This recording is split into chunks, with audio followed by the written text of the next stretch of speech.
Tenemos un estudio trascendental. Vamos a ver el capítulo 8 del libro de los Hechos y tiene una información muy grande, muy importante que usted necesita conocer esta noche y todos vamos a disfrutarla y vamos a tomar nota de todo esto y de las citas cruzadas que vamos a encontrar en el recorrido de este capítulo 8 del libro de los Hechos que contiene un momento muy triste para lo que fue la iglesia del Señor, pero a la vez esas cosas tristes, ¿cómo las encausa Dios para bendición? Sabe que si alguno sabe tornar las maldiciones en bendiciones, es Dios. Así como Dios hizo que José, que su tragedia, lo que le tocó vivir con sus hermanos, vendido a los ismaelitas y luego para Egipto, cómo él reflexionó después y dijo, lo que vosotros procurasteis para mal, Dios lo ha tornado para bien, porque Dios me hizo florecer en la tierra de mis angustias, o en la tierra de mi aflicción, dice otra versión. Entonces, así es Dios. Esto que le pasó a la iglesia, que se veía como una enorme tragedia, Dios la tornó para bendición. Así es nuestro Dios. Y por eso nos vamos a detener en este capítulo 8 del libro de los Hechos con una información muy grande, muy maravillosa y muy importante para todos los que nos gusta conocer realmente a fondo la historia de nuestra iglesia y su recorrido, que no ha sido exactamente un camino de rosas, sino más bien de espinas, pero esas espinas Dios las ha usado para bendición nuestra. Aquí frente a la palabra del Señor y tenemos este texto que dice así. El capítulo 8 comienza cerrando el capítulo 7, es decir, hace un cierre del capítulo 7. Y dice, y Saulo estaba de acuerdo en que asesinaran a Esteban. Recuerdan que él más tarde también recordó esto en la exposición que hizo de defensa ante los reyes de Agripa, de Festo y otros. Él recordó siempre este hecho, Hechos capítulo 26, verso 9. Él dice, cuando mataban a Esteban, yo di mi voto, es decir, estuvo de acuerdo que mataran a Esteban. Él fue partícipe de la decisión de matar a Esteban y lo testificó él mismo. Bien, aquí luego a partir de ese inicio, dice, y aquel mismo día una gran ola de persecución se levantó contra los creyentes y barrió la iglesia de Jerusalén. Esto fue tremendo.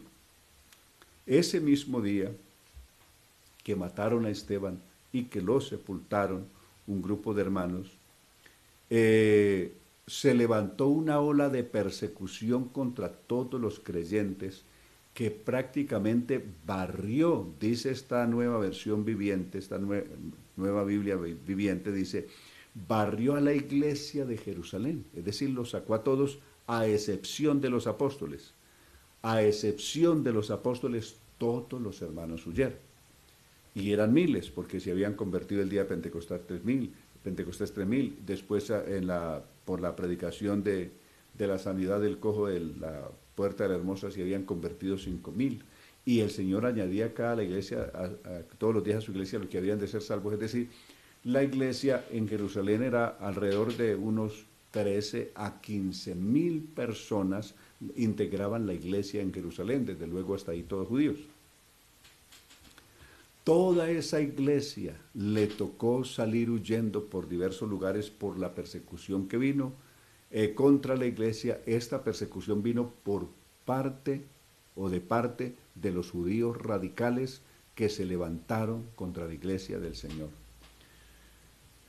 Todos, a excepción de los apóstoles, es decir, los apóstoles en Jerusalén quedaron sin iglesia. Todos los creyentes huyeron, a excepción de ellos que de alguna manera hicieron resistencia quedándose en Jerusalén. Por eso el texto dice, todos excepto los apóstoles huyeron a Judea, a Samaria. Varios judíos piadosos llenos de tristeza enterraron a Esteban. Saulo, por su parte, iba por todas partes, dice el verso 3, persiguiendo a la iglesia. Entraba a las casas, arrastraba a hombres y a mujeres y los metía en la cárcel. Eso es lo que Saulo de Tarso, que había participado de la muerte del primer mártir del cristianismo, es decir, de Esteban, en el capítulo anterior, aquí no solamente persigue en Jerusalén a los creyentes, sino que va por todas partes, por donde sepa o le informan que hay creyentes del Señor, él va persiguiéndolos. ¿Qué hacía él al perseguirlos? Él contó después que a unos mataba, a otros torturaba, a otros los obligaba a blasfemar contra el Señor Jesús, los obligaba a blasfemar. Lo contó él en varias ocasiones, no solamente en Hechos capítulo 26, del verso 9 en adelante. Leamos por un momento qué dijo él en Hechos 26, 9, para que pongamos en contexto las cosas. Él dijo esto: yo mismo estaba convencido de que debía hacer todo lo posible para destruir el nombre de Jesús de Nazaret. Note por qué lo hacía, por qué perseguía. Quería destruir el nombre de Jesús de Nazaret. Y eso fue lo que hice en Jerusalén. Con el permiso de los jefes de los sacerdotes, metí en la cárcel a muchos de los santos en Jerusalén. Cuando a estos los mataban, yo estaba de acuerdo, es decir, cuando decidían matar a los hermanos, él también daba el voto de él para que los mataran. Muchas veces en todas las sinagogas los castigué para obligarlos a blasfemar. Aquí dice a renegar, que es otra forma de decir blasfemar. Mi enojo contra ellos era tan grande que hasta en las ciudades del extranjero los perseguía, dice en el verso 11. Es decir, había un odio tan grande contra los creyentes o discípulos de Jesús que aún hasta en las ciudades extranjeras los perseguía. Así concluye, así cierra el verso 11 del capítulo 26. Y aquí cuenta, a eso iba yo a Damasco. Damasco era la capital de Siria y sigue siendo hoy la capital del país de Siria y se sigue llamando lo mismo. A eso iba yo a Damasco con el permiso y la comisión de los jefes de los sacerdotes, es decir, todo el Sanedrín religioso y los líderes religiosos, los mismos que habían matado a Jesús y que habían condenado a Esteban a muerte, habían nombrado a Saulo de Tarso como jefe del grupo de exterminio, que encabezaba el grupo de exterminio de los seguidores de Jesús. Y él tenía los permisos, tenía las cartas, tenía las autorizaciones. Entonces, eso lo está contando él en el verso 12 de este capítulo 26. Cuando desde luego, cuando lleguemos en el recorrido por el libro de los Hechos a todo esto, lo veremos más ampliamente. Luego, él lo contó también en Primera de Corintios, en el capítulo 15. Primera de Corintios, capítulo 15, dice en el verso 8, y por último, como a uno que había nacido fuera de tiempo, se me apareció a mí. La otra versión dice como a un abortivo. El verso 9 dice, yo soy el más insignificante de los apóstoles. Título que ni siquiera debería ostentar, es decir, no debiera llevar el título de apóstol. Y dice, ¿por qué? Porque perseguí la iglesia de Dios. Pero lo que soy, lo soy por la gracia de Dios. Y su gracia no ha sido en vano para conmigo, pues antes he trabajado más que todos ellos. Si bien es cierto que no he sido yo, sino la gracia de Dios que ha obrado en mí, o que ha obrado Él por medio de mí. En Primera de Timoteo, el capítulo 1, del verso 12 en adelante, Él recuerda de nuevo este hecho. Si este hombre recordó tantas veces este hecho es porque significa que cada vez que lo recordaba, le ardía la conciencia, le remordía la conciencia el haber cometido tan macabros crímenes, persiguiendo a los santos, a los justos, a los seguidores de Jesús y teniendo la intención de luchar hasta exterminar de la tierra el nombre de Jesús de Nazaret. Eso no lo pudo olvidar nunca en la vida, aunque salvo y perdonado y lavado con la sangre, siempre tuvo de alguna manera un nivel de afrenta por haber hecho todo esto que hizo en su ignorancia. Como lo va a confesar aquí en Primera de Timoteo 1:12. Dice: mil gracias doy a Cristo Jesús, nuestro Señor, por escogerme como uno de sus mensajeros y darme la fortaleza necesaria para serle fiel. Y darme la fortaleza necesaria para serle fiel. Antes yo, en el verso 13, antes yo me burlaba de su nombre, perseguía a sus seguidores y era un insolente. Pero Dios tuvo misericordia de mí. Como era incrédulo, no sabía lo que hacía, él dice aquí. Qué bondadoso fue conmigo el Señor al enseñarme a confiar en Él y a estar lleno del amor de Cristo Jesús. Este mensaje es verdadero y todo el mundo debe creerlo, el mensaje de Cristo. ¿Cuál es el mensaje de Cristo? Que Cristo Jesús vino al mundo para salvar a los pecadores, de los cuales, dice Pablo, yo soy el primero, o sea, el primer pecador o el más grande pecador. Usted puede ver algo más amplio sobre esto en la predicación del pastor Antonio Restrepo, este es su servidor, predicando sobre el hombre más malo del mundo. Hay una predicación que usted la puede ver, el hombre más malo del mundo, por el pastor Antonio Restrepo. El verso 16 dice: pero precisamente por eso Dios tuvo misericordia de mí, para que Cristo pudiera usarme como ejemplo de los pacientes que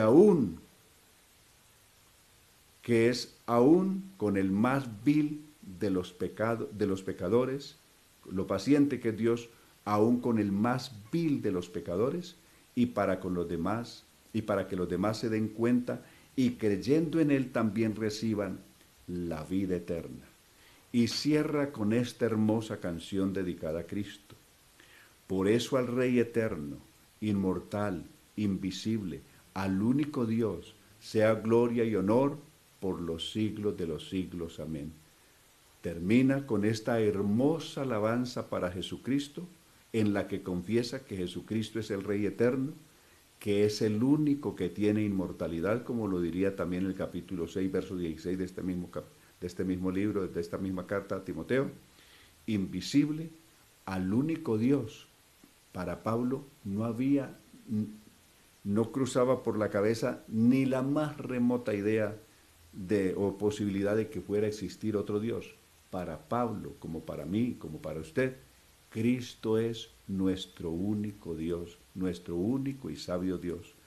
A Él sea la gloria, el honor por los siglos de los siglos. Amén. Bien, y con esta hermosa canción del antes Saulo y después Pablo, nos volvemos al libro de los Hechos de los Apóstoles, a ese capítulo 8. Ya creo que entonces quedamos bien empapados qué es lo que pasó aquí después de la muerte de Esteban y toda esta persecución. Ahora, vamos a fijar nuestra atención en el verso 4 de este capítulo 8.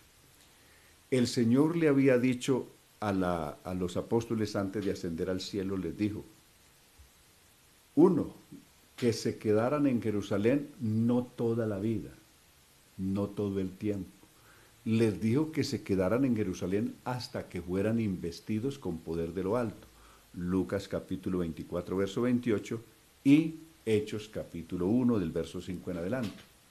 Vosotros seréis bautizados con el Espíritu Santo dentro de no muchos días, le dijo antes de ascender al cielo. Y me seréis testigos en Jerusalén, pero no se quedaban en Jerusalén de testigos, sino que de ahí tendrían que moverse.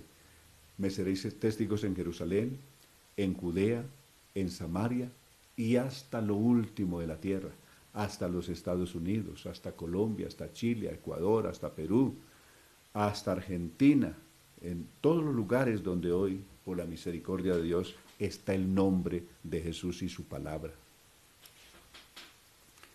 Pero, ¿qué pasó con ellos? Ellos no entendieron que este mensaje había que predicarlo más allá de Jerusalén. Ellos pensaron que este mensaje era para formar una nueva secta, un nuevo grupo religioso en Jerusalén, judío religioso en Jerusalén, y quedarse allí eternamente. Ellos no entendieron que Cristo les dijo que después tenían que ser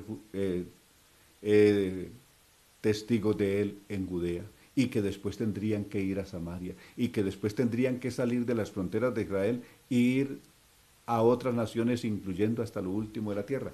Ellos no habían entendido eso. Ellos entendieron que este programa de Cristo era exclusivamente para ellos como judíos y especialmente para ellos que estaban en Jerusalén. Y no entendieron que este mensaje era un mensaje para todo el mundo. Aunque muchas veces se los dijo muchas veces antes y después de la resurrección. Recordemos con Marcos capítulo 16, verso 15, cuando les dijo, ir por todo el mundo. No les dijo, quédense en Jerusalén, no, vayan por todo el mundo y prediquen el Evangelio en todas las naciones. El que creyere y fuere bautizado será salvo y el que no creyere será condenado. Recuerden que se lo repitió en Lucas capítulo 24, verso 47, y que se predicase en su nombre el arrepentimiento y el perdón de pecados en todas las naciones, comenzando desde Jerusalén, no quedándose en Jerusalén, sino comenzando por Jerusalén, pero de ahí tendrían que desplazarse al resto de naciones del mundo. Ellos no habían entendido esa parte. ¿Cómo ver que no lo entendían? Por la confesión que Pedro hizo en la casa de Cornelio en el capítulo 10. Cuando veamos el capítulo 10, vamos a ver ampliamente esto. Pedro fue realmente por la fuerza. El Señor llevó a Pedro a la casa de Cornelio, porque Pedro, como judío, y todos los demás, no creían que este evangelio fuera también para los gentiles, para los no judíos. Él creía que era exclusivamente para los judíos. Pero ya en el capítulo 10, cuando entra a la casa de Cornelio, que fue allí obligado, ya lo veremos cuando lleguemos a ese capítulo 10, cómo fueron las condiciones y la fuerza que usó el Señor para obligar a Pedro a llegar a la casa de Cornelio, que era un gentil. Lo veremos en ese capítulo 10. Y lo que Pedro entendió allí cuando entró a la casa de Cornelio, entendió lo que no había entendido antes, que este evangelio no era solamente para judíos, sino que era también para los gentiles, y lo demostró el Señor derramando su Espíritu Santo sobre aquellos gentiles, dándoles el Espíritu Santo sin hacer ninguna diferencia entre judíos y gentiles, como lo había hecho con ellos en Pentecostés, allí en la casa de Cornelio. Entonces ahí Pedro pudo hacer la lectura correcta de qué es lo que el Señor se proponía. Pero como ellos hasta aquí en el capítulo 8 no lo habían entendido, hasta el capítulo 7 la iglesia es netamente judía, no han predicado a ningún gentil, no están en su mente ningún plan misionero, ningún proyecto hacia afuera, ni siquiera hacia Judea. Quieren quedarse exclusivamente en Jerusalén y tener este mensaje de la obra gloriosa de Cristo de salvación encerrado en Jerusalén. Pero ese no es el plan de Dios. ¿Qué hizo Dios? Los obligó, como no lo hicieron por las buenas, los obligó por las malas a tener que salir de Jerusalén y tener que llevar este mensaje a donde había que llevarlo según el mandato de Dios. Y eso es lo que va a pasar a partir del verso 4. Los creyentes que huyeron de Jerusalén continuaron predicando las buenas noticias por doquiera que iban, es decir, por donde quiera que iban, predicaban el Evangelio del Señor Jesús. Ahora sí, tuvieron que predicar en otras partes porque ya no pudieron permanecer en Jerusalén. Uno de esos fue un compañero de Esteban, de diaconado de Esteban, que fue Felipe, según el capítulo 6. Este Felipe, por ejemplo, huyó a Samaria y se puso a predicar el Evangelio del Señor al pueblo.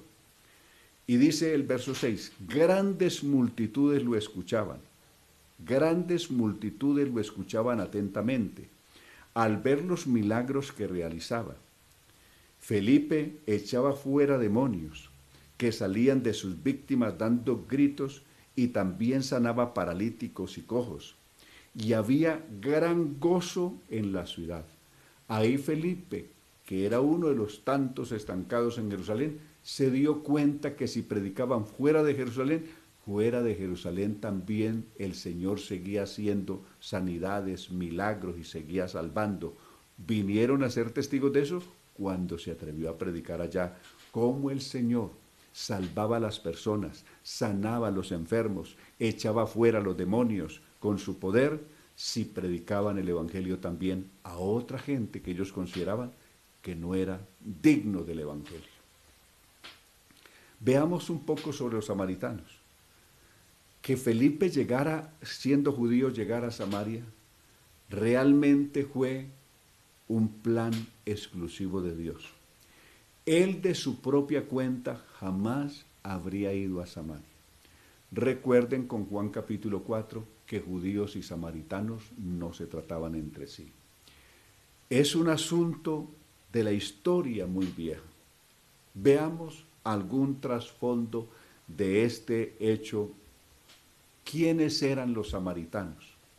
¿Y por qué había una rivalidad, una enemistad entre judíos y samaritanos? ¿En qué radicaba eso?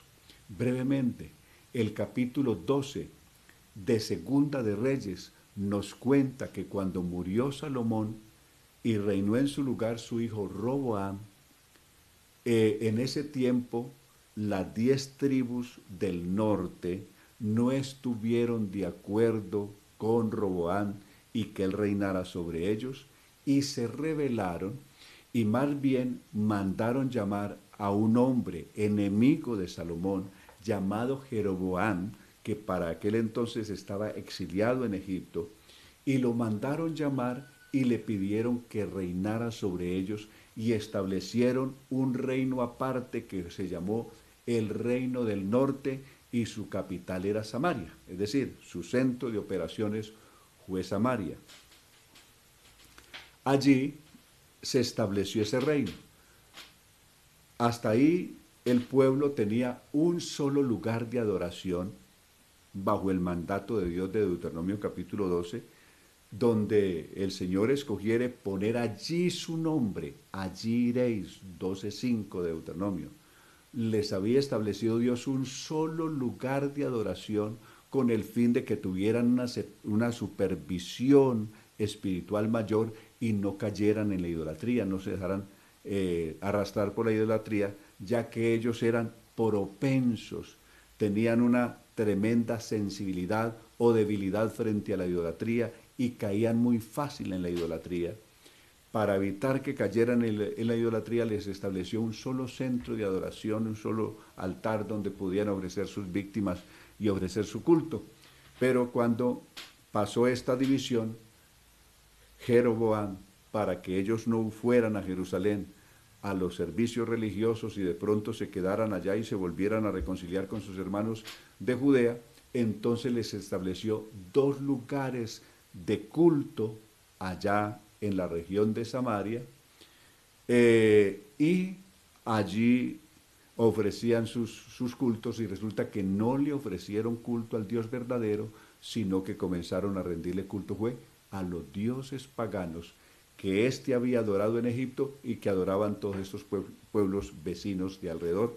A esos fue que le rindieron culto. Veamos brevemente.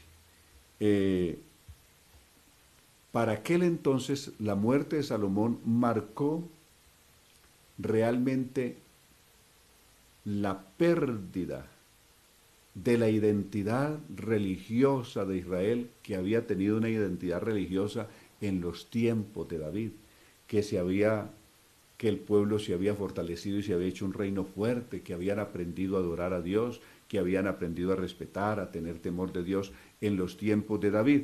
Pero cuando muere David, el pueblo se desenfrenó y en el tiempo de Salomón se corrompieron, pues el mismo Salomón se había corrompido.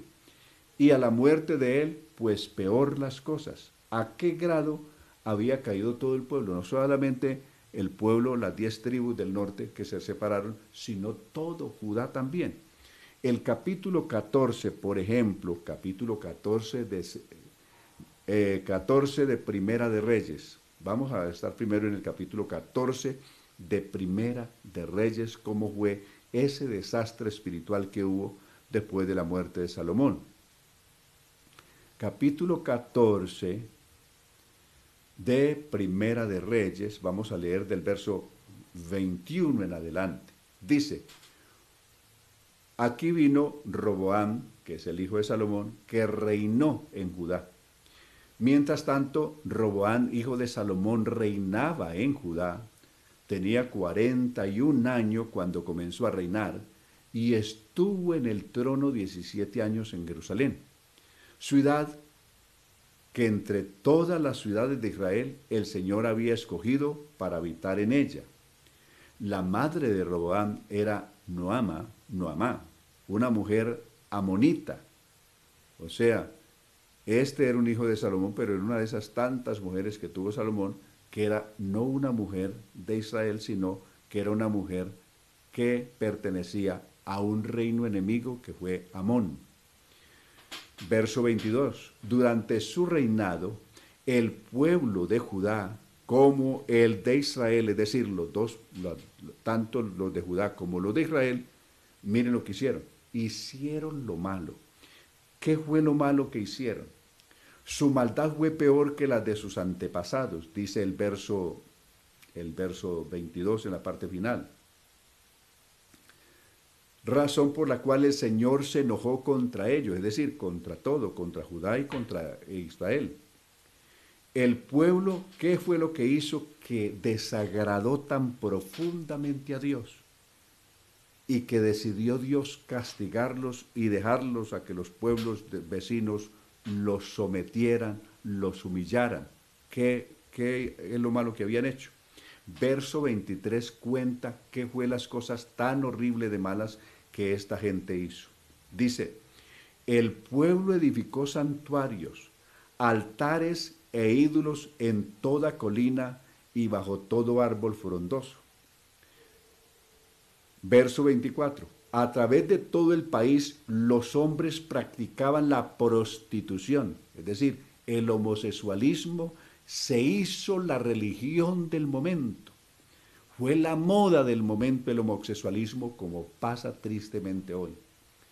El verso 24 en esta nueva versión viviente dice, a través de todo el país los hombres practicaban la prostitución como si fuera un acto de adoración a Dios, es decir, como si eso hiciera parte del culto a Dios, como si fuera un acto de adoración, de modo que el pueblo de Judá llegó a ser tan depravado como aquellas naciones que el Señor había expulsado del territorio que ahora le pertenecía a Israel.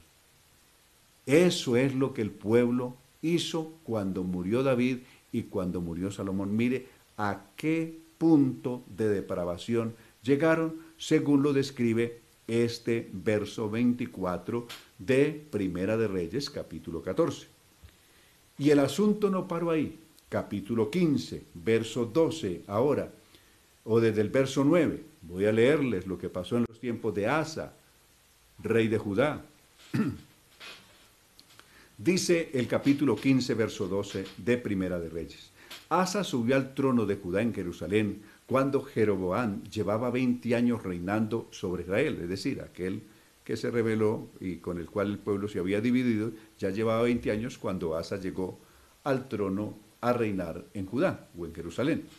Y reinó 40 años. Su abuela fue Maacá, Maacá, la hija de Abisalón. Asa agradó al Señor tal como lo había hecho el rey David. Echó de la tierra a todos los que practicaban la prostitución, es decir, aquellos que mencionó el capítulo anterior, que practicaban la prostitución como si fuera un acto de adoración. Y destruyó a todos los ídolos que su madre había hecho, es decir, su propia mamá era la que había hecho todos esos ídolos. Verso 13, depuso a su abuela Maacá, otra dice Maaca, esta dice Macá, como su reina madre, es decir, su abuela se había declarado ella como la reina madre, ella misma se había dado ese título, y Asa le revocó ese título y la bajó de rango, como rey, debido a que ella había hecho un ídolo. Asa destruyó y quemó ese ídolo en el arroyo del Cedrón. ¿Qué ídolo había hecho esta señora, de acuerdo a lo que se ve aquí? Había hecho el famoso obelisco,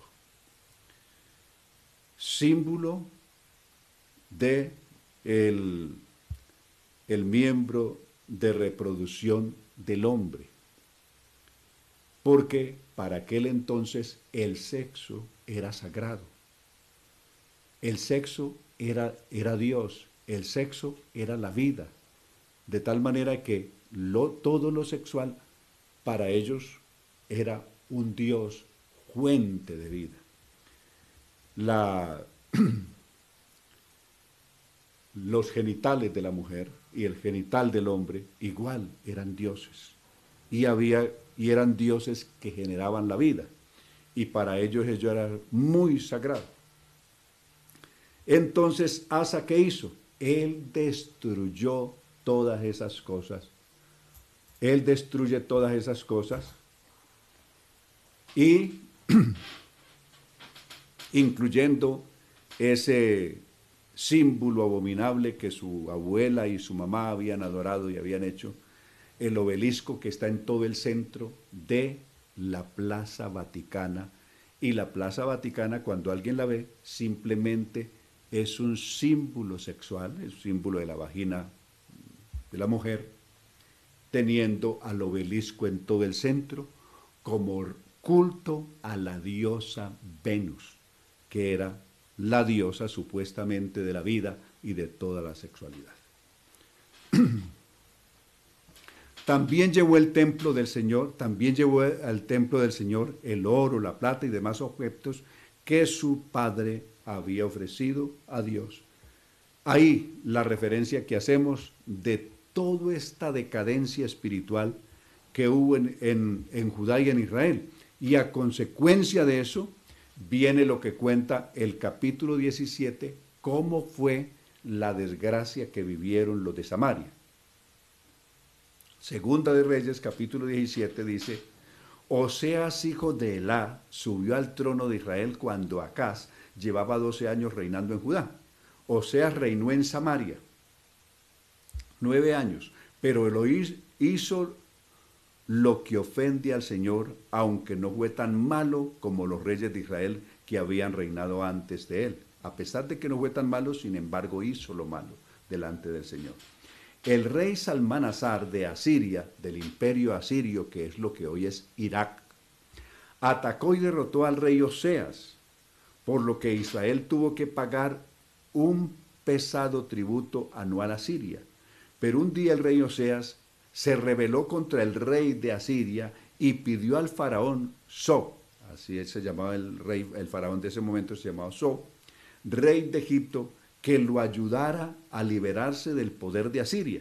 Es decir, buscó que los egipcios lo ayudaran a luchar contra los asirios para librarse de ese dominio que tenían de esta gente. Además, Oseas se negó a seguir pagando el impuesto anual al rey de Asiria. Por eso, este lo hizo arrestar y lo metió en la cárcel, es decir, Salmanasar, rey de Asiria. Después el rey de Asiria marchó contra Israel, invadió la tierra y por 3 años mantuvo sitiada la ciudad de Samaria, capital del reino. Finalmente, en el año 9 del reinado de Oseas, Samaria cayó. Entonces el rey Salmanasar llevó cautivos a los israelitas a Siria y los instaló en Halac, en Gozán, que está junto al río Jabor, en las ciudades de los Medas. Dice el verso 17, este desastre cayó sobre todo el pueblo de Israel, que eran las 10 tribus del norte, porque sus habitantes adoraron a otros dioses, pecando así contra el Señor su Dios, que los había sacado de la esclavitud de Egipto. Habían seguido las malas costumbres de las naciones que el Señor había expulsado delante de ellos y las malas costumbres que habían introducido los reyes de Israel. El pueblo de Israel además había hecho secretamente muchas cosas que eran malas. Habían edificado altares a otros dioses a lo largo de toda la región. Habían puesto altares a ídolos en las cumbres de todas las colinas y bajo todo árbol frondoso. Ya ven qué es lo que hacían debajo de todo árbol frondoso. Practicaban la prostitución como si fuera un culto sagrado a Dios, hombres y mujeres. Habían quemado incienso a los dioses de las naciones a los que el Señor había expulsado de la tierra cuando Israel llegó. Y el pueblo de Israel, pues, había cometido muchos males y el Señor estaba enojado con ellos. Habían adorado ídolos a pesar de las advertencias específicas y repetidas del Señor. Una vez y otra vez el Señor les había enviado profetas que advirtieran a Israel y a Judá que era necesario que se dejaran de sus malos actos y de su mal comportamiento. En fin, entonces, en resumen, este pueblo se había corrompido como se había corrompido Judá, que más tarde también será llevado cautivo a Babilonia, pero estos fueron llevados cautivos primero, fueron llevados cautivos a Asiria, lo que hoy es Irak. ¿Quiénes fueron llevados cautivos? Estos pueblos, estos reyes invasores, no llevaban a toda la gente. A la gente pobre y a los enfermos ellos no los llevaban porque se convertirían en una carga para ellos. ¿A quiénes se llevaban? Se llevaban a los ricos, se llevaban a la gente que tuviera algún arte, a los artesanos que tuvieran un arte, es decir, que les pudiera ser de utilidad en su propio país, allá en su reino les sirviera. A esos llevaban, a los pobres, a los campesinos, a los que no tuvieran ningún arte, o a los enfermos, a eso los dejaban en el país de origen. Por lo tanto, cuando vino Salmanasar, se llevó cautivos a Siria, o al imperio asirio, a lo que hoy es Irak. Se llevó solo a la gente pudiente, a la gente rica, a la gente que tenía economía, a la gente que tenía algún arte que les podía servir, como hicieron también los babilonios después con Judá, que solamente se llevaron a los ricos o a los artesanos, a los que pudieran ser útiles en Babilonia, y el resto de gente enferma y pobre y demás los dejaron allí tirados en la pobreza, sumidos en las ruinas, como lo describe Nehemías en su capítulo 1, que cuando sabe cómo están sus hermanos arruinados y pobres en las ruinas de Jerusalén y en Israel, en Judá, lo que había quedado de ellos, se puso a llorar. Entonces, esta gente pobre que quedó allí, los asirios trajeron gente, entre ellos líderes religiosos que adoraban sus dioses allá en Babilonia, los trajeron y trajeron mucha gente y repoblaron esas ciudades de Samaria. Esta gente pobre de Samaria, idólatras que habían quedado allí, terminaron uniéndose en una unión mixta con estos extranjeros que habían venido, y así se formaron los samaritanos. De ahí que los samaritanos no eran judíos, sino una raza mixta entre judíos y paganos o iraquíes que se habían unido en todos estos siglos de convivencia que habían tenido allí. Y habían formado su propio culto, tenían sus propios lugares de adoración y tenían sus propios dioses. Por eso los de Judá no compartían nada con los de Samaria. Eran tan despreciables los samaritanos que hasta algunos rabinos alcanzaban de decir que un samaritano era 3 veces más inmundo que un cerdo, y los cerdos para ellos eran inmundos, y los samaritanos para los judíos eran 3 veces más inmundos que un mismo cerdo. Esa es la forma como ellos se referían. Por eso judíos y samaritanos no se trataban entre sí. La samaritana quedó admirada, sorprendida de que Jesús le hablara, porque para un judío un samaritano no era siquiera digno del saludo. Así de despreciables eran los samaritanos para los judíos. Por eso, volviendo al capítulo 8 de los Hechos, vemos que no fue una decisión que tomó libremente Felipe, el diácono de Hechos 6, compañero de Esteban, de ir a Samaria, sino que fue obligado por el Señor. Fue el Señor que de alguna manera lo obligó a tener que ir a Samaria, porque de su propia voluntad él jamás habría ido a ese lugar. Era tal ese lugar que hasta una vez, según el capítulo 9 del libro de Lucas, una vez algunos discípulos del Señor, entre ellos Juan, le habían pedido al Señor que mejor quemara a esos samaritanos. Pidamos que caiga fuego del cielo y destruya a estos samaritanos. A lo que Jesús les dijo: vosotros no sabéis de qué espíritu sois, porque yo no he venido, el Hijo del Hombre no ha venido a perder las almas de los hombres, sino a salvarlas. Pero aún siendo discípulos de Jesús, seguían sintiendo por dentro un rechazo hacia los samaritanos. Y qué bueno, mejor que caiga fuego del cielo y se los queme a todos, se mueran todos esos samaritanos. Eso pidieron discípulos de Jesús.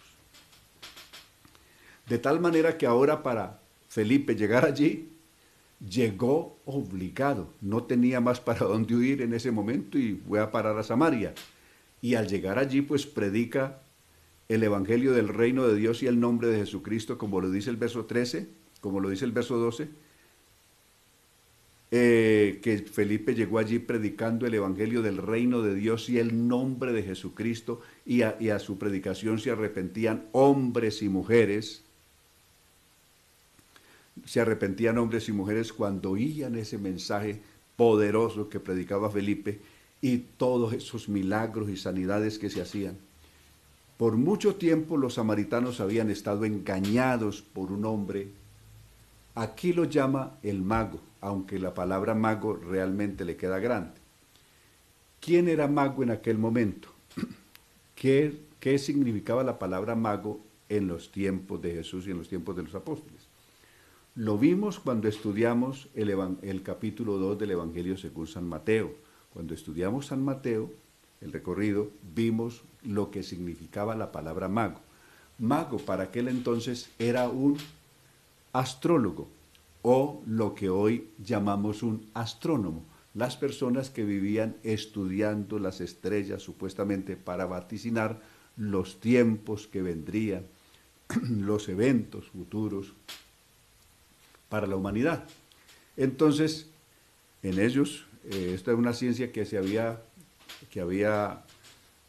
hecho popular y fuerte en Babilonia, y que posteriormente esto había alcanzado la tierra en aquel entonces.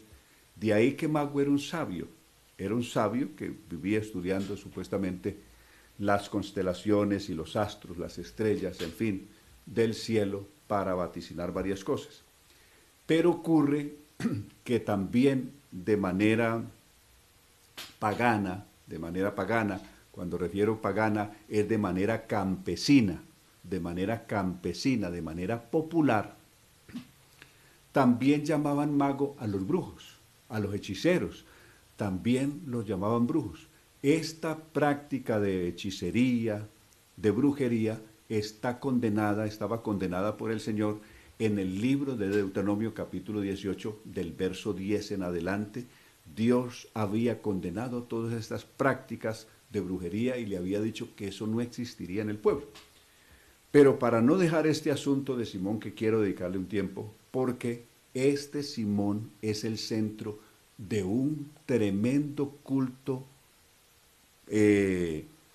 místico, sincrético que nace, que hoy se llama santería y que en la Iglesia Católica se llama el santoral, los santos, y la santería en la brujería, herencia de África.